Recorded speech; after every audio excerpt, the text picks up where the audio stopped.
I think making the commencement speech, I'm doing it at West Point, which I look forward to. I did it last year at Air Force. I did it at Annapolis. I did it at the Coast Guard Academy.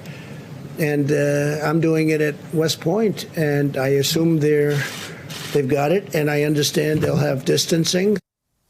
All right, so that was President Trump earlier this month announcing that he would still be delivering the commencement address at West Point Military Academy despite the coronavirus pandemic. We are learning this morning that the Army leadership was surprised by the president's announcement. Two Army officials telling NBC News that while the academy was planning on holding some sort of graduation ceremony on June 13th, details were still being worked out, and they were delaying the announcement as long as possible to ensure that it was safe for cadets to travel. Now officials are planning to put forward a plan to safely bring 1,000 cadets scattered across the country back to campus in New York, the center of the outbreak, of course.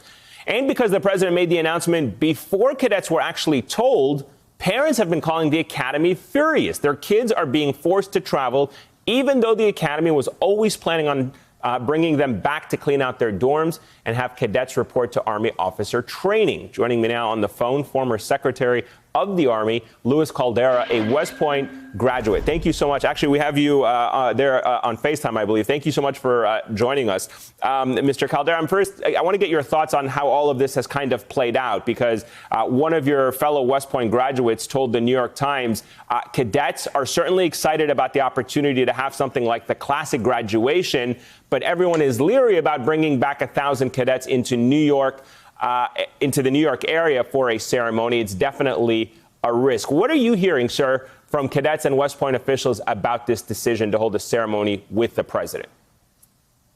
Well, I think it's pretty clear that the president preempted the planning that was going on at the academy and didn't give them a chance to make a recommendation about whether it would make sense to have a graduation of any kind.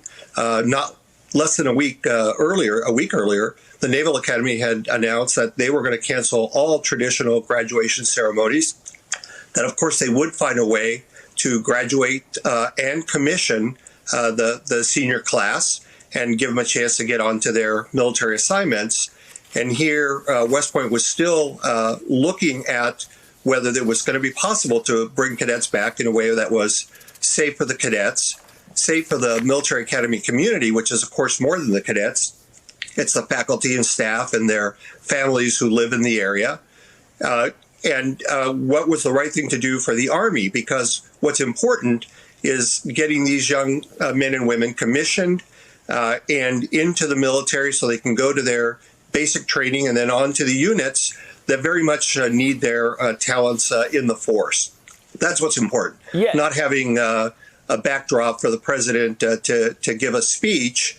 And so they hadn't quite made that decision. Clearly, everyone hopes that by June 13th, it is possible to have some kind of graduation, but it may not be. And most universities in the nation have canceled their graduations, have said, we'll find a way to appropriately recognize our graduates in the future.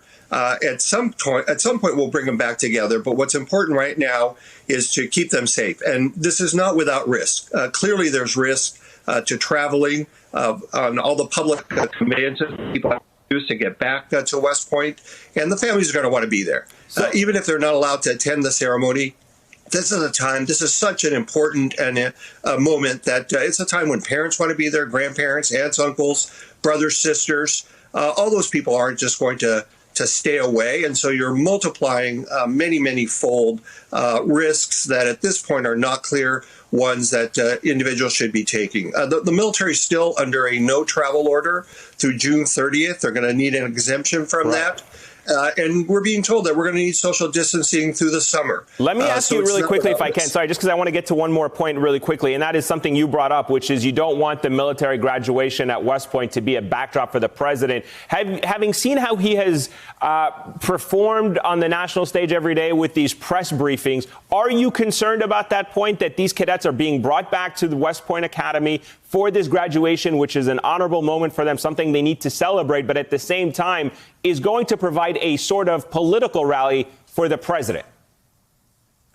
Well, look, the president is the commander in chief and the military is nonpartisan. And so they're very excited to both have a graduation and to have someone of the stature of the commander-in-chief who gives those remarks. And hopefully those remarks would be as least politicized as possible, although you never know. This president likes to bask in the glory of the military, although he does many things that are contrary to the values of the military. In a number of ways, has acted in ways that are against the interests of the military. He's taken hundreds of millions of dollars that should go to training, military construction, weapons acquisition, and unlawfully moved them over to build his wall on the border. He's pardoned military criminals and insisted that they graduate, that they be able to retire with full honors. Right. He's someone who doesn't listen, much less follows the advice of seasoned military leaders who have decades of experience of protecting our nation. When he was a candidate, he said that they were stupid and that he could end the wars faster than they could, and that he understood more about how to do that. And still, we see the conflicts in Syria and Afghanistan and all over the world. Has not made us safer. So I don't think that he's really someone who has shared the values of the military or really understands the military other than as a backdrop to his presidency. Thank you for checking out our YouTube channel. Why don't you subscribe? It's really easy. Just click on that button down there. And for more news from MSNBC, click on any of these videos here for the latest interviews and highlights. You can get more videos from MSNBC with our newsletters. Head over to msnbc.com/newsletters to sign up.